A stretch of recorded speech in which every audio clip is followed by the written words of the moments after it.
At dahil nga nandito tayo sa Japan mga tita, gagawa tayo ng red bean ensaymada. Trial lang nung una mga tita ang paglagay ko ng red bean dito ba, ngayon inuulit-ulit ko na. Oops, hindi siya masyadong prepare sa segment na to mga tita. Nagbihis lang naman siya ng Mario ba. And of course, ipares niya pa yung Google niya mga tita, kompleto na yung outfit niya, gupong-gupo siya sa sarili niya. At syempre mga tita, hindi mawawala ang ganitong serye ba. Hoy! 落ちない。早くだからバルはい、入ってるでしょうんさこれさ、落ちないんで。早くやるってHora. Ay, hindi pa talaga mawala ang laro sa kanya mga tita, pati paggawa ng tinapay, naglalaro pa rin siya. At dahil nga marunong na siyang gumawa ng dough mga tita, siya na lang ang gumagawa nito ba. Pero syempre naka-assist pa rin ako sa kanya mga tita. Ngayon tinuturuan ko siya kung paano malalaman na tapos na ang pag-mix ng dough at pwede mo na siyang patubuin. Nag-explain ako ng maayos mga tita pero hindi ko alam kung naiintindihan niya.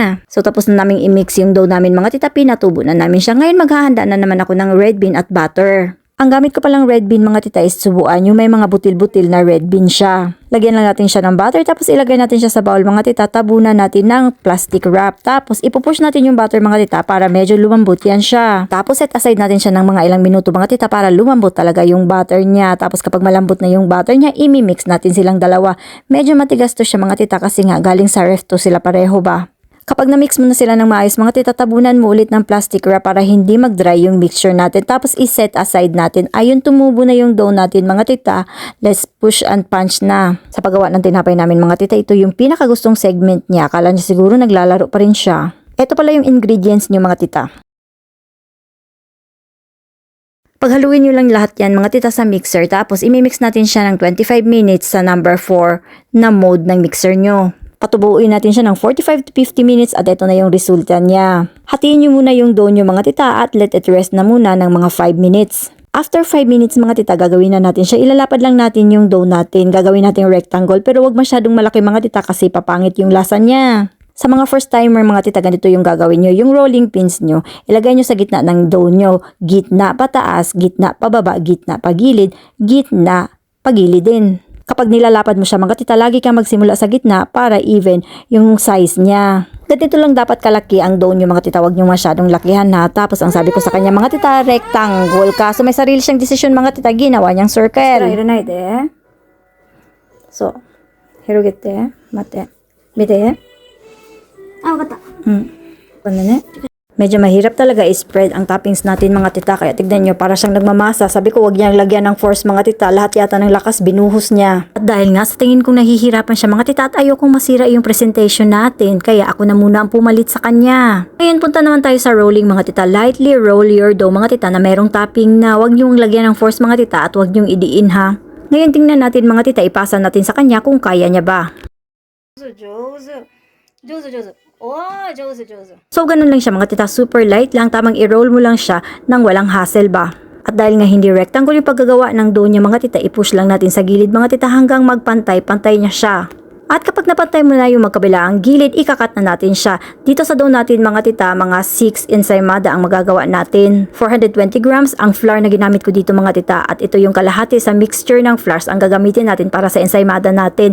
Yun kasing ibang nasa gilid mga tita, nakikita nyo yun sa dulo. Ibang tinapay ang gagawin natin. Kalimitang nakikita ko mga tita ginagamit nila sa pagkat ng dough nila is yung thread. Pero itong amin mga tita, hindi kasi siya commercial, kaya ito na lang dough scraper ang gamit namin. Somebody advised me mga tita na bawal daw gamitin ang dough scraper kasi hindi daw magiging maganda ang resulta ng tinapay mo. Pero I found a way mga tita para gumanda yung tinapay mo. Ilagay natin siya sa mga muffin cups mga tita at i-push natin yung ibabaw niya para magiging flattened siya. Nang sa ganun, hindi na yan siya uusbong kapag tumubo na yan siya. Ganito ang resulta niya mga tita. Ito na yung dough na tumubo. Ang ganda-ganda niya, 'di ba? Kahit hindi thread ang gamit ko. Sa paggawa ko ng bread mga tita, nagta-trial and error ako at kung ano yung available sa bahay namin, yun lang yung ginagamit ko. After ng second patubo mo sa dough mga tita, dapat magiging ganito ang itsura niya para yung labas niya is magiging soft and fluffy siya. Ibabrush natin siya sa ibabaw ng egg mga tita at dapat balance din yung pagka-brush natin sa kanya para magiging maganda yung labas niya. At habang nababrush pa siya mga tita, magchichismisa na muna tayo dito. Alam niyo ba mga tita, nagpapasalamat yung anak ko kasi natutunan niya yung mga ganito. Favorite niya din kasi itong mga tita, kinakain niya din ba? This time mga tita, red bean yung nilagay ko sa topping niya. Next time mga tita, mag-iimbento na naman ako tapos ipapakita ko na naman sa inyo yung resulta. Malay mo, masarap din siya. Ngayon ibibake natin yan siya mga tita sa 170 degrees preheated oven natin. 12 minutes nating ibibake yung tinapay natin mga tita. After 8 minutes of baking, may 4 minutes ka na lang natira, di ba? Baliktarin mo yan siya para yung likod niya magandandian ang kulay ba? At ito naman ang mukha ng anak ko na first time napasok sa pagluluto niya. めっちゃ熱い。そうだよ。あ、潰れた。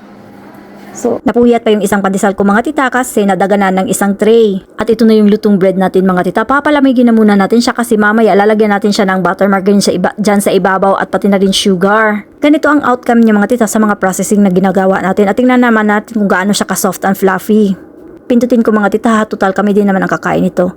Ganyan siya mga tita, 'di ba? Bumabalik siya, nagba-bounce baga. Tapos dito naman sa topping niya mga tita, it's either gusto mo ng margarine, gusto mo ng butter, or gusto mo ng butter margarine. Paghaluin mo mga tita, depende sa'yo. Itong amin mga tita is parang butter margarine siya, tapos lalagyan namin siya ng sugar. At dahil nga anak ko ang naglagay ng butter margarine mga tita, kung makapaglagay siya ng butter margarine, parang wala nang bukas ba. And today mga tita, maliban sa nabawasan yung screen time niya at game time niya, natututo pa siyang gumawa ng mga tinapay ba. Thank you for watching my video mga tita, at sana isubscribe niyo ako mga tita para sa mga next na recipe ko may makukuha din kayo. Malay niyo magustuhan niyo yung mga yun, di ba?